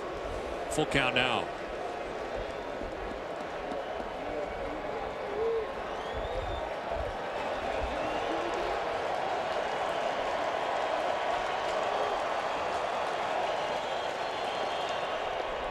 A bounce to the backstop, and he ends up walking Pennington. 4th base on ball served up by Verlander, as Pennington's down to first base with 2 outs here in the 7th. He's at 120 pitches with 2 outs here in the 7th. Mentioned his season high in pitches, 132. So he's getting near the end of the road. Joaquin Benoit, Mike Rojas, the bullpen coach, letting him know he is ready. First action we have seen in the pen tonight for the Tigers, as you might imagine. Verlander just walked his 4th batter. It equals a season high. And it gives Coco Crisp a chance here in the 7th with 2 down. And it's chopped to first. Fielder will take it himself to the bag and kind of wrap up the top of the 7th. It's 7th inning stretch.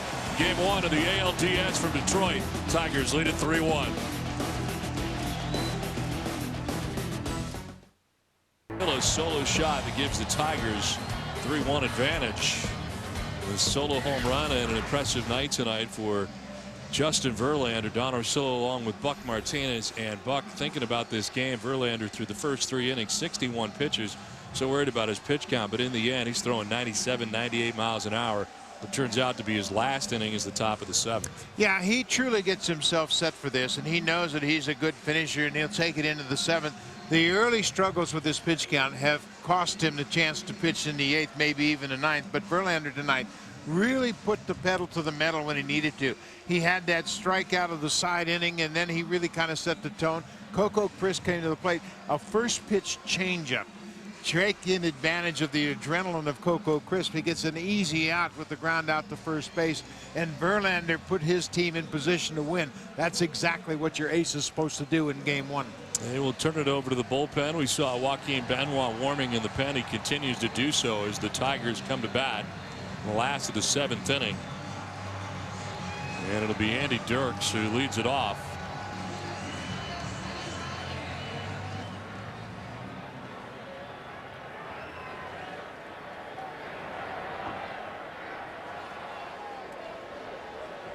Andy Dirks is 0 for 2. He is flied out to left, and both occasions Cespedes and left has made the catch, as that is ball 1 to Andy Dirks. Parker is throwing 83 pitches. He's been far more economical tonight, but he's on the wrong end of a 3-1 score here. The Tigers on top. That'll miss. 4 strikeouts and a walk for Parker. Given up 5 hits and the 3 runs. Dirks ahead 3-0. Action now for the Oakland A's, and it is Pat Neshek is up. An amazing story that he is even here at the moment and on this roster for the Oakland A's, and part of the great team that the Oakland A's are. Certainly happy to have him back. The loss of his son just 23 hours after the birth of his son. This is down the left field line. It'll hook foul. And Buck Martinez, I don't know how you bounce back from something like that, but he and his wife have very quickly. They're here. He's on the postseason roster, and this is where he wants to be, back on the baseball field. But for him, thoughts and prayers are certainly with his family. Absolutely.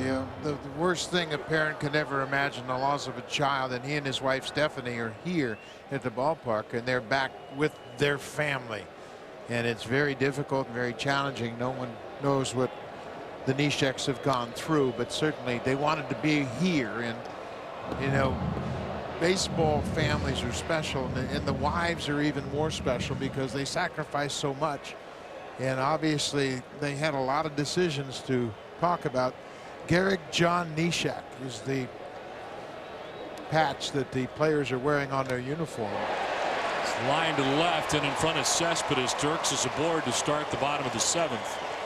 With more on this Pat Neshek story, we send it down to Jamie Maggio. All right, thanks, Don. Yeah, just a terrible tragedy for the Neshek family this week. Pat had flown to Detroit with the team, though, on Thursday. It was a lot of his wife, Stephanie, urging him to do so, saying, you know what, we need to get back to the baseball family, as you guys were just talking about. And manager Bob Melvin told me, you know, sometimes when you're dealing with something so terribly tragic, the best place to be is on the field with the support and insulation of your teammates. Can kind of provide diversion, if you will, if there is such a thing in this instance. And well, Pat's played a long time, and as a former ball player myself, we are most at ease on the baseball field. There's no question about that.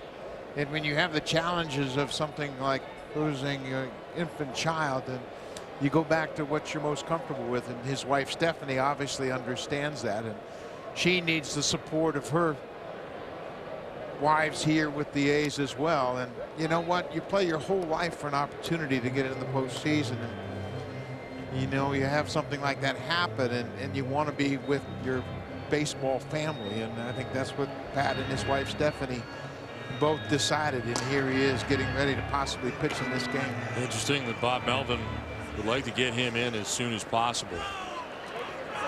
And he is first up in the pen tonight for the A's in game 1 of the ALDS.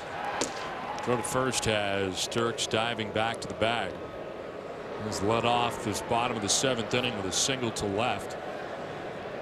Tigers put together 6 hits as part of their 3-1 lead, trying to add on to this 3-1 lead in the bottom of the 7th. 0-2 to Johnny Peralta will have to wait. I'm very concerned with Dirks at first.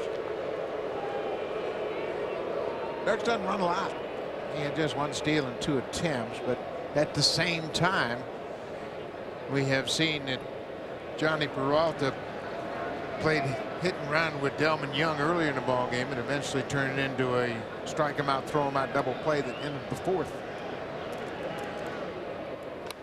On the ground, foul, and it hangs at 0-2.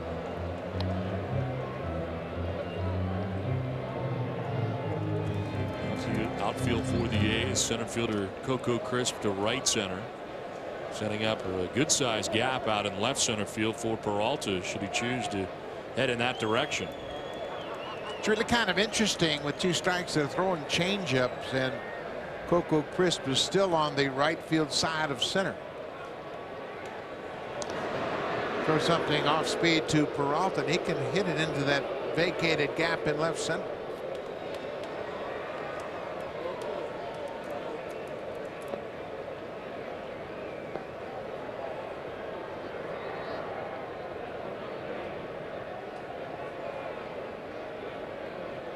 Peralta swings and misses at a high fastball. Challenge time there from Parker, and he picks up his 5th K. Second time Peralta's down by way of the K.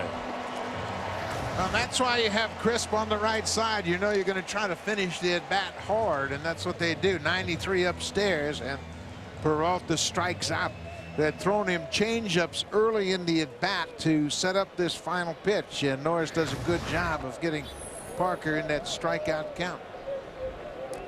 1 out, 1 on for Alex Avila. He has struck out and homered his home run. Gave the Tigers a 3-1 advantage. Avila, who's the starting catcher in the All-Star game last year, 2011, representing the Tigers. Missed 2 games last month with a mild concussion after a collision with Prince Fielder while chasing after a pop-up in foul territory. Spent time in the DL this year with the right hamstring strain as well. Swing and a miss has him down 0-2. Well, I think Alex Avila would tell you he was fortunate that it was just a mild concussion. You run into Prince Fielder, you're going to be on the wrong end of it every time. Every time. Now Jerry Blevins has joined Neshek. A slender lefty.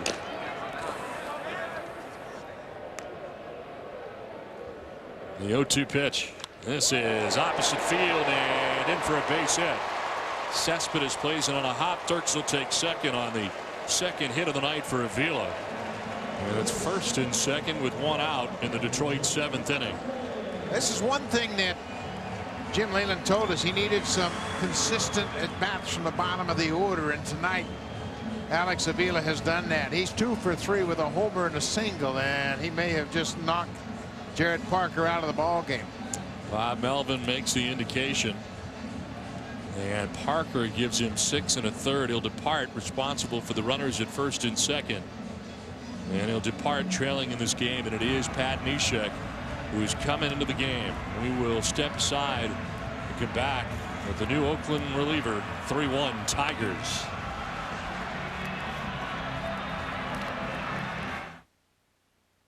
And try to pick up the release point very quickly against Neshek. Omar Infante will take a look at strike 1. Neshek acquired from Baltimore on August 3rd for cash considerations. Hasn't appeared in a major league game this season prior to the trade. Appeared in 24 games with the A's, as you saw, 1 short of his total last year. He was with the Padres, 2 short of his total from 2008 through 2010 combined because he had Tommy John surgery mixed in. Off the end of the bat, foul. 0-2. His best years coming with the Minnesota Twins. Appeared in a career high 74 games with the Twins, a 2.94 ERA and 74 strikeouts and 70 1/3 with Minnesota.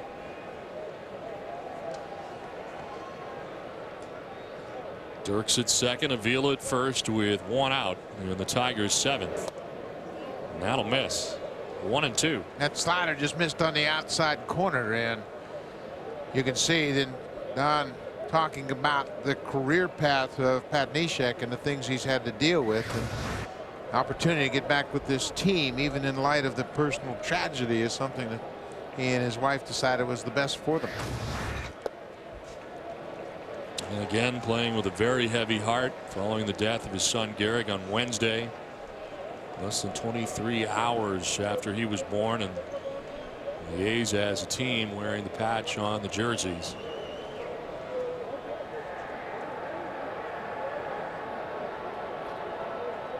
Two pitch to Infante as a ground ball up the middle, but Drew is there. A touch second, fire to first. That's late.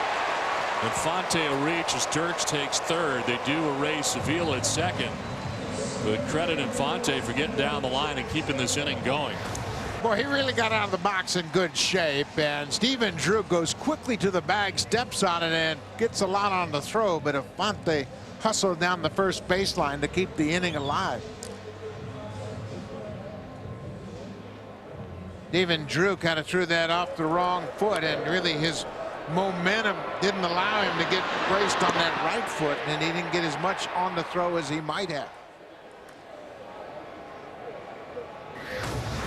So first and third, two down, back up top now for Austin Jackson.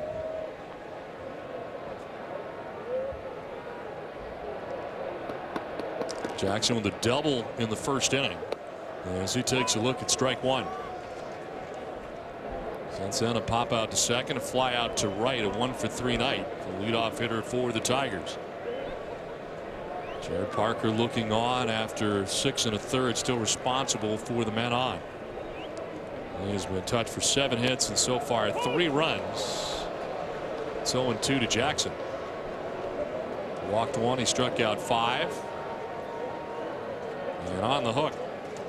Well, he certainly kept his team within striking distance, but Oakland just never could get to Verlander while he had a chance to get out of the inning. Jackson strikes out. That'll end the inning. We played 7. Tigers on top 3-1. Reddick strikes out. Benoit gets through the 8th. We head to the bottom of the 8th. The Tigers have a 3-1 lead in game 1. It means you didn't get tickets to tonight's baseball game. If you did have tickets, and you wouldn't hear us tell you that the Big Bang Theory will return Tuesday, Wednesday, and Thursday nights after MLB postseason, only on TBS. Brandon Moss almost with a big bang here in Detroit, but came up just short. And it's a 3-1 Tigers lead as we head to the 8th. Pinch hitting to begin things here in the 8th is Avisail Garcia, as Benoit appreciative of Dirks making the catch on the warning track just shy of the wall and right. He thought that may be gone. When it came off the bat, it looked like it had a chance. New pitcher for Oakland is Jerry Blevins, the left-hander. He's had a terrific season. 63 games during the regular season. 5-1 record. Lined and caught by Stephen Drew at shortstop for the first out of the 8th. Time to leap and grabs the first one at the bottom of the 8th. Garcia, the pinch hitter, lining out.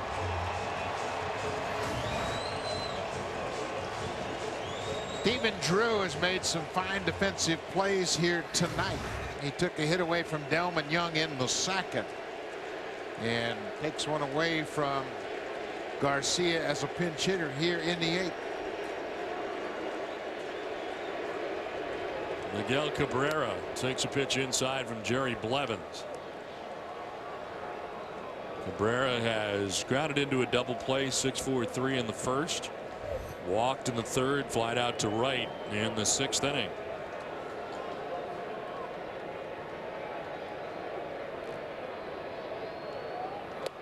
That's a strike, and it evens at 1-1.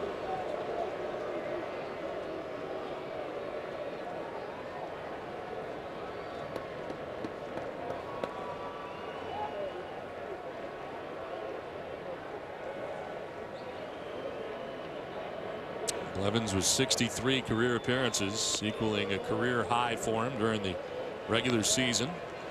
As Valverde gets ready in the pen for the Tigers. If you've not seen him perform before, it is an interesting act, and it starts from when he leaves the bullpen. Very animated, and it is a performance. To left, down the line, towards the corner, and a foul ball. Down by the 3:45 marker in the left field corner. Miguel Cabrera, we've talked about him all night long, and the tremendous accomplishment of a triple crown. You take a look at this ball. He knew immediately off the bat that that was going to foul. But he's in his 10th year. He's a .318 career hitter. But this year he's at .337 from the 7th inning on. Lines this foul.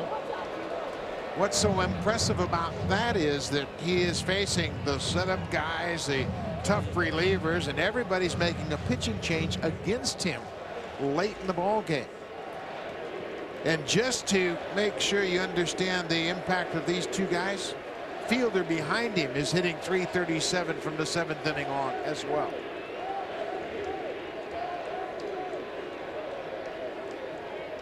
Cabrera goes to right field, down the line. Reddick over towards the line to make the catch for the second out of the 8th. 2 up, 2 down here for Jerry Blevins in the bottom of the 8th, and here comes Prince Fielder.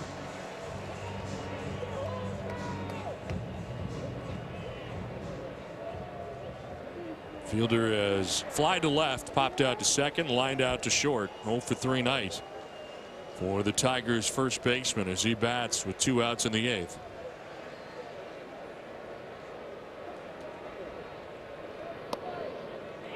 With more on Prince Fielder, here's Jamie Maggio. Yeah, thank you, Don. You guys were mentioning earlier the relationship between Prince and Miguel Cabrera. Well, when I asked Prince to describe what it was like playing alongside Cabrera, he was almost at a loss for words. Prince says, you know what, I've had the best seat in the house. And he said, as big of a superstar as he is, he's just a regular dude, not a diva, doesn't complain. He's the best hitter and the best teammate. 3-1 Tigers. Valverde will be in. His last 20. And he's ahead of Josh Donaldson, 1-2. Valverde's had a career high 47 saves. Actually had 49 here with the Tigers in 11, as you mentioned, and then 47 with Arizona back in 07. So he's been down this road before.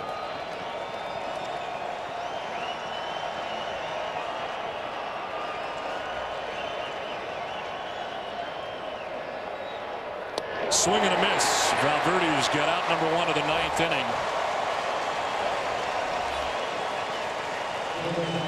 But tomorrow on MLB Network, it's ALDS Game 2 between the A's and Tigers. Coverage begins tomorrow at noon Eastern, only on MLB Network. Go to MLBnetwork.com for channel number. The strikeout for Valverde is the 13th strikeout for Tigers pitching in this game. We mentioned the Oakland A's led the American League in strikeouts, and tonight they have lived up to that. 1 down in the 9th for Seth Smith. He struck out. He was victim number 10 for Verlander in the 7th.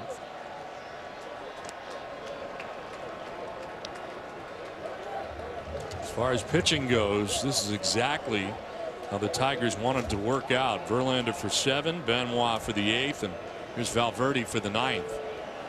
Yeah, this is the formula. They get their 21 outs from the starter. And Jim Leyland will send Doug Fister to the mound in game 2.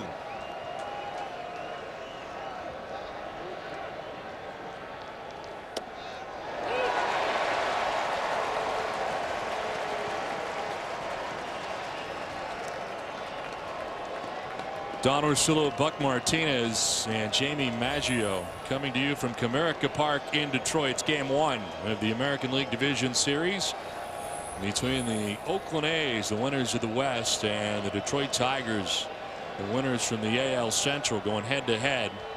And it's 3-1 Tigers on top as Seth Smith is down to the count 1-2.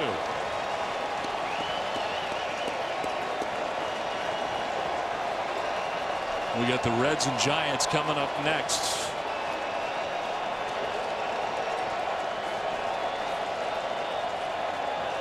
$43,323 here at Comerica Park in Detroit.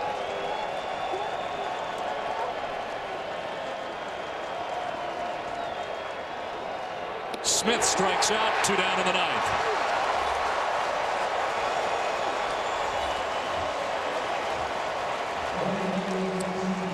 Three strikeouts in a row now for the Tigers. Benoit struck out Reddick to end the 8th. Valverde gets the first 2 here in the 9th.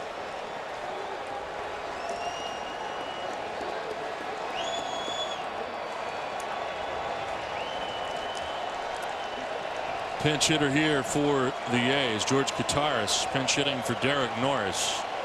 2-11 during the regular season. It's time between Milwaukee and Oakland as he stands in. Kataris will pop it up, and that'll get to the seats for strike 1. It's pinch hitting for Norris, who have been 0 for 3 tonight.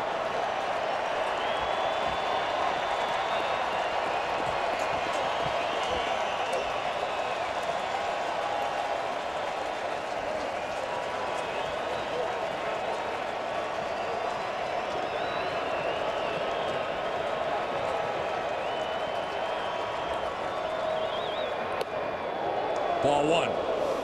Well, the A's just missed tying this game up. Brandon Moss just missed one off of Benoit that was caught right up against the fence with a man on. That would have made it a 3-3 game. But the reality is the strikeouts once again have hurt Bob Melvin's team.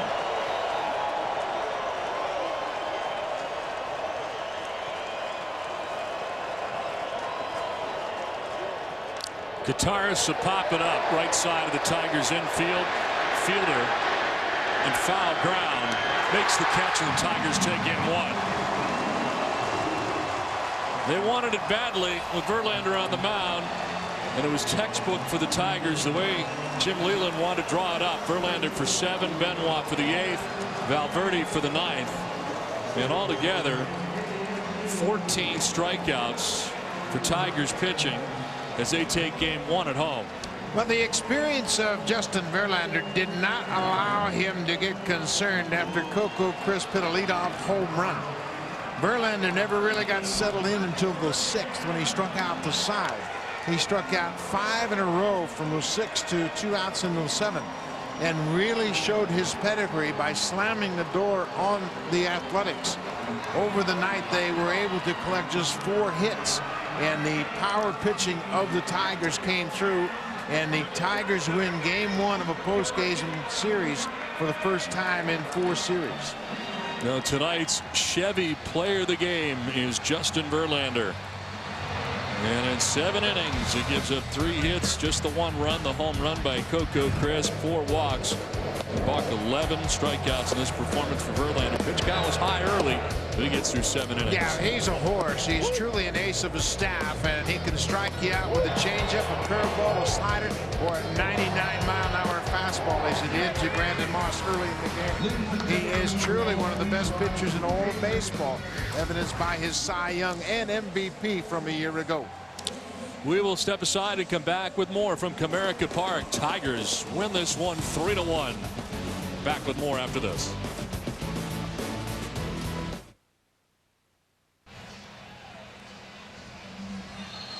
Three to 1, the Tigers beat the Oakland A's tonight, game 1 of the ALDS, as we send it down to Jamie Maggio standing by with the player of the game.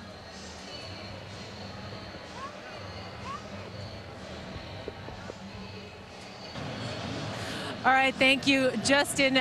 11 strikeouts tonight. At one point, you retired 8 in a row. How are you feeling, and what was working for you? Felt pretty good. It was a little out of sync early, but was able to get some outs with some guys on base and keep the score at 1 run, and had faith in our guys that we could come back and score some runs. And then I started to get in a groove later on in the game, started to find my rhythm and my mechanics. I felt like the adrenaline got to me a little bit early, but was able to rein it in and make some pitches later in the game. Now, Coco Crisp comes out with a leadoff home run to start the game, and then of course the Tigers answered it, put up a run there in the bottom of the first. What does that do for your confidence as you're going in, knowing that your offense is there to even it up right away? It's great. Obviously, it kind of takes the wind out of your sails. Don Kelly told me it's kind of like a heavyweight bout. In the first round, you get popped in the face, and it kind of wakes you up a little bit. So it's not the first time it's happened to me this year, and you just got to reset and say, okay, that's all they get, and have faith in your guys to come back. And we came back right away, and that's a sign of a good team. In a 5-game series, Justin, you guys need to win 3. You picked up 1 tonight. How important was it to get this game 1 under your belt?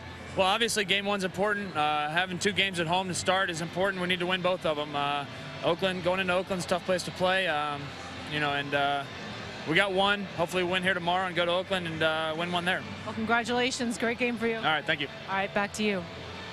All right, Jamie, thank you very much. Well, truly, he was the story of the game. All those pitches early. We said it's 61 pitches through 3 innings, but in the end, this is exactly how the Tigers wanted it to go. Had it lined up with the right pitching in this game 1. Yeah, your ace is supposed to set the tone for the series, and that's exactly what Justin Verlander did tonight. Then they turned it over to their 8th inning man, Benoit, who has been great in the past, a little bit up and down this year, and Valverde. That's a good start for him to set the tone for him personally in this postseason, saving game 1 and setting the tone early on.